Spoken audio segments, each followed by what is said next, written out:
All right, thanks everybody. Let's start our next session. So we have Joba Adisa, who I'd like to welcome. He is a human-centered AI postdoctoral fellow at Stanford's Graduate School of Education. Joba will talk about the co-design process and outcomes of CRAFT, short for classroom-ready resources about AI for teaching. So Joba. Hi everyone, thanks Andrew. It's always hard when you come after the smart ones. I feel like they've done most of the work, and I'm really just gonna be building on much of what they've said and be talking about craft and the co-design process. Yeah, craft stands for Classroom Ready Resources about AI for Teaching. It's an initiative by the Stanford Graduate School of Education and the Institute for Human-Centered for Artificial Intelligence, led by Professor Victor Lee, which I think many of us met yesterday. And like I said, when you come after the smart ones, what you have to do is like, okay, like they said. So like the student said, you know, AI is something that needs to be integrated in the classroom, or there's that need for students to understand how AI works, how to evaluate AI, or even how to just, solve problem with it. And I'm very terrible with names. But a smart one here, was like, okay, it's not only student that needs to know about AI and AI literacy. I think teachers also. And that's what really CRAFT, focuses on. It's really about trying to promote AI literacy among students, and that's doing it by working with teachers. And in that way, I'm gonna get into much of what we do. So CRAFT creates an online repository that includes all these resources through like co-design with teachers and some students, and the focus is on integrating AI across different disciplines. And I hope it's that, in doing this integration this way, more students and more teachers could actually learn about how AI works, and AI literacy can actually be more democratized among teachers and students. Yep, so the values and approach of CRAFT, one of the things we kind of like base things on is, achieve true co-design with teachers, and that's really to make CRAFT relevant and responsive to educators. And we focus on integrating AI literacy across disciplines. And like the moderator was talking about, I think they just used, all of my points. It talked about, driving, and, our approaches. When it comes to AI literacy, there's so much to learn about AI. But then, like Professor Lee would always say, it's like driving, you sometimes, well, I'm gonna pick on myself. I drive, but honestly, I think I only know where the battery is. I really don't know much about cars. But then that doesn't stop me, from driving. And the same thing about, AI. AI is showing up across so many disciplines, whether finance, government, insurance, and even computer science, where it seems to be a core thing. But then again, there are like different knowledge or different practices that teachers need to like have in order to like teach about AI. Some things are important for some teachers, others just maybe just enough. So we kind of like take that approach where, across all disciplines, AI concepts are being integrated at different levels. And then there's modular aspects to CRAFT, which is we realize our resources teachers, they have that agency. They might not wanna have to like use all the lesson, and just pick some things that work for them. And then we try to like be practical, staying in tune with reality, and really upgrading things as they kind of evolve. At Stanford, we also try to like have students contribute to these resources, just to like have them gain important experience. So on the CRAFT website, which I'm gonna like share the code later, we have the resources, and in these like resources, there are like, some materials that teachers can play around with, and you maybe use everything, just really like what works for them. Now I'm really like gonna go over to like the co-design, which is our work with teachers. And how we kind of like do that, we've worked with several teachers over like 3 years, 20 teachers, high school and middle school educators these days, and across different disciplines and over so many US states. Um, I think it is where I'm gonna like focus more, which is our approach here is engaging teachers in this like co-design about integrating AI into the classroom, would actually lead to more participatory design principles and empower teachers to be able to like create and integrate AI and AI concepts and skills in kind of like more creative ways. And the whole idea is we provide, these templates and sample lessons for teachers to work with, have group of teachers working together in a professional learning capacity and having that community and doing all of like those group work. We believe, it will create a community of practice and have more lessons that teachers could actually work on together. And one thing we kind of like work more mainly is, to be able to like connect AI in a way that it really promotes, disciplinary thinking, which is, teaching AI in an English classroom should really not look disjointed. But being able to like see how AI could like help with like, skills teachers would want students to develop. And our whole, hope is that we'll come up with high quality AI infused curricula. Teachers would also like, have more understanding about, how they can really apply AI in their classes. And in that way, teachers are developing more skills and more understanding about how AI works, how it can be used in the classroom, while also empowering students in the same way. Yeah, I'm just gonna share some of like examples of how we've seen teachers, design AI into their existing lessons. Yeah, it's like an ELA teacher, who kind of like worked on how students could actually use AI to become better writers. And I think in this way, it's really, students could actually use AI to maybe, cheat or write an essay themselves and all that. But what this teacher actually did was to have students look at some work generated by AI and the student using AI to like prompt and create essays themselves. And then these were AP students, so it was like, okay, based on your knowledge of what you be graded on an AP classroom and all of that, they were like grading AI, looking at how the AI wrote the structure and then the argument, and actually seeing where AI does a good work or where it actually lacks or it's actually struggling. And with that knowledge, students are able to like understand, okay, this is how maybe not to write, or this is an example of a good writing or a bad writing, or even how would I grade this in a way if I'm like a teacher. Another one we have is, a computer science teacher really teaching students about prompt engineering, but in this case, in the context of art, because it's a CS and art class, and the whole class really like focused on what does using technology in art making looks like. Is it disrupting art and students engaging in prompt engineering? I'm gonna go a little bit deeper in this case.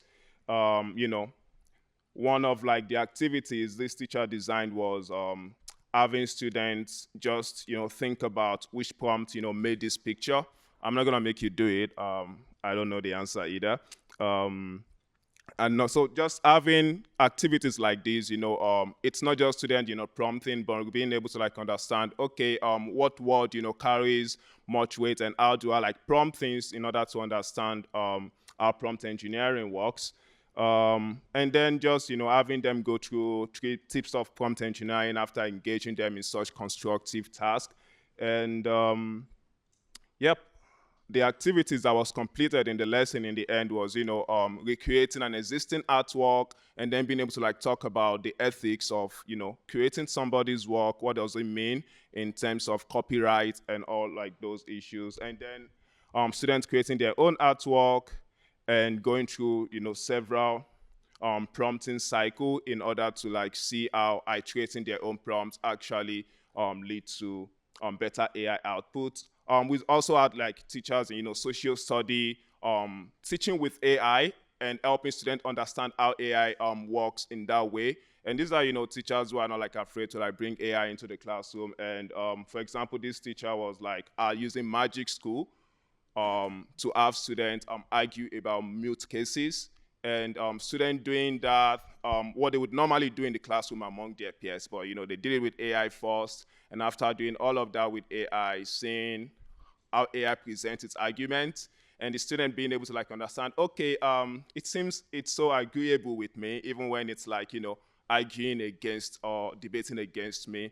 And when students come to that understanding themselves, I think the beauty of it is when students are able to say, oh, okay, AI sucks at this, or I think I'm better than AI at this, or even just knowing when I want to use AI, when I don't want to use AI. And it takes, I think it gives like, teachers joy when it's like, okay, I don't need to like, be afraid.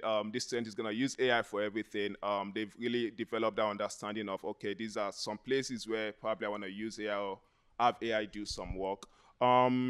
Another creative way, we've had teacher in another discipline, integrate AI into their lesson.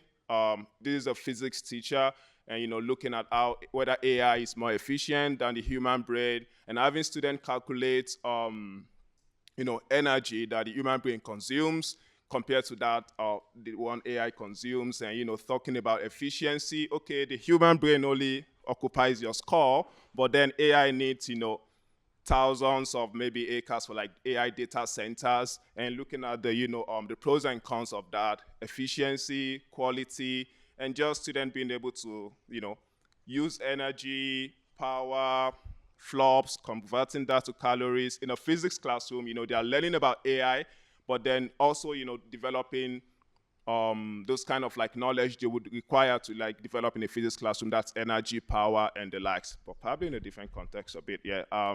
I didn't know you could do the whole calories to joules and power calculation until working with this teacher. Um, yeah. Based on like these activities with the teacher, I'm just gonna like pig it to some research that we've seen based on our co-design work with teachers and the likes. I think one key thing we've seen is that teachers actually differ in the aspect of AI they choose to emphasize in their lessons.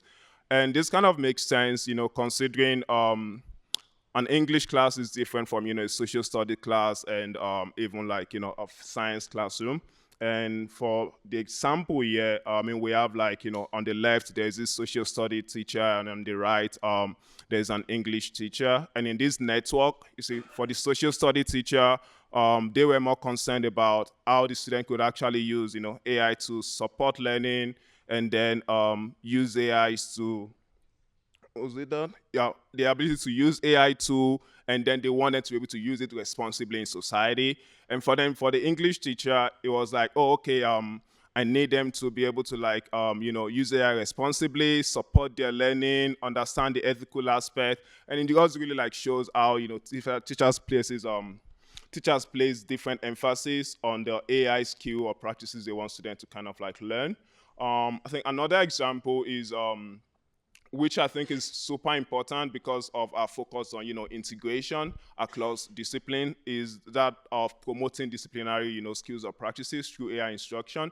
I think I got to that earlier, in part of like maybe the physics class, or maybe like the science class, where the teacher is able to like use, you're teaching about AI in this concept, but you're able to like teach about maybe things like just connecting the AI topics to broader disciplinary concepts, whether that's algorithm, data, and in this case, it's another, I think, teacher where one was like teaching about research, the other is teaching about English. Those were like some of the two teachers I showed earlier, and in this case, one was really like focused on how the student would actually like learn about how to do research, what constitutes reliable sources, and using their AI lesson to promote that. Whereas for the other teacher is helping students develop that skill of arguments, being able to like assess AI lessons and the likes.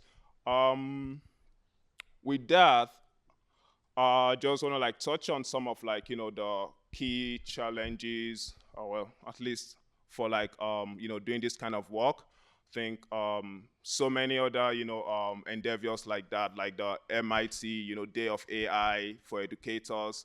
Some of like the things that kind of like come up also is, the use of tools.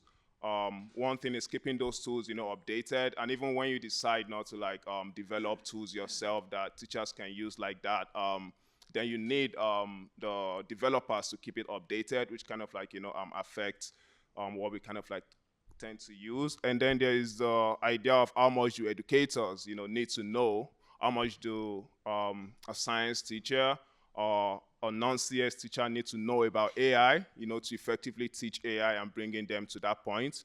And as much as we would love, craft to be open to everyone in the world, there's the challenge that we use Google Suits, which kind of like enable us to, like they all address like the challenges are both like, keep things updated, being able to like have the content there while we are kind of like changing things. But then we also recognize not all teachers or people across the globe have access, internet and being able to like just, come on Google and even use some of like those digital tools that we put out there. But looking forward, our goal is actually to, keep creating this repository of content about AI and being able to like, push for more disciplinary practices and seeing that connection become clearer as teachers continue to like integrate AI. So ideally, we'll have more teachers, more people contribute to the repository and be credited, and also add new resources that actually account for new capabilities of AI. It's evolving, so we see new things and new challenges that teachers might face, and even students tomorrow, and being able to like be available to address that. With that, I'm just gonna like acknowledge the brains behind craft, in addition to the teachers and the people that support in the background. It's been led by Victor Lee, and then a host of other people. And with that, I also want to acknowledge the whole support we've had from the Human Centered for Artificial Intelligence, the Stanford Accelerator for Learning, the Graduate School, and just say thank you. And I hope you get to like visit craft, see what resources could be useful for your classroom as educators, and we keep updating it and just contributing to that community of individuals that are trying to like develop teacher AI literacy. I know there are so many of that here at MIT also, and we just want to like recognize that. And do we have time for questions? I don't know. I think I have just 15 minutes. Yeah.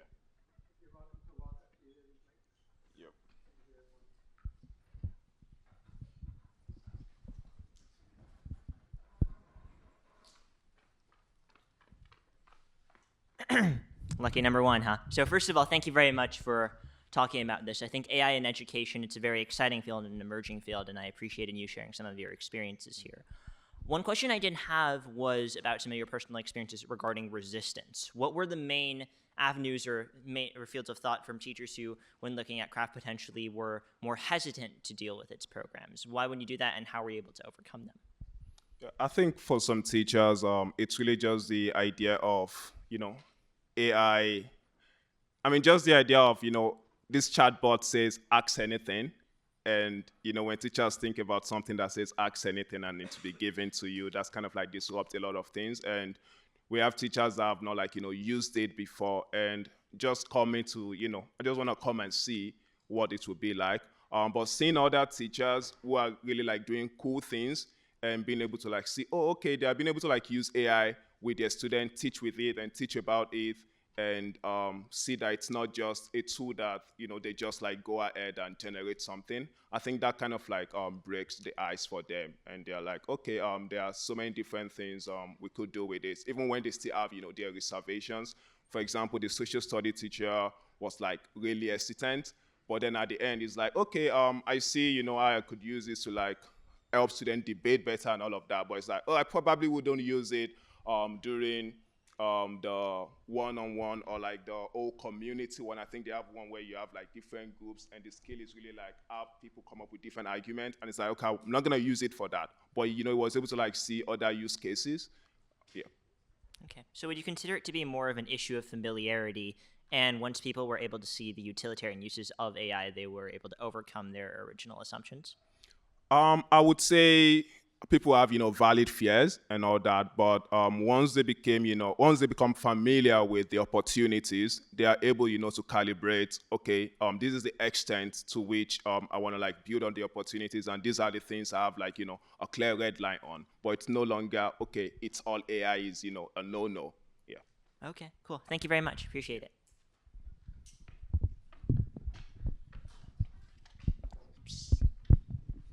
Okay. All right. Thank you.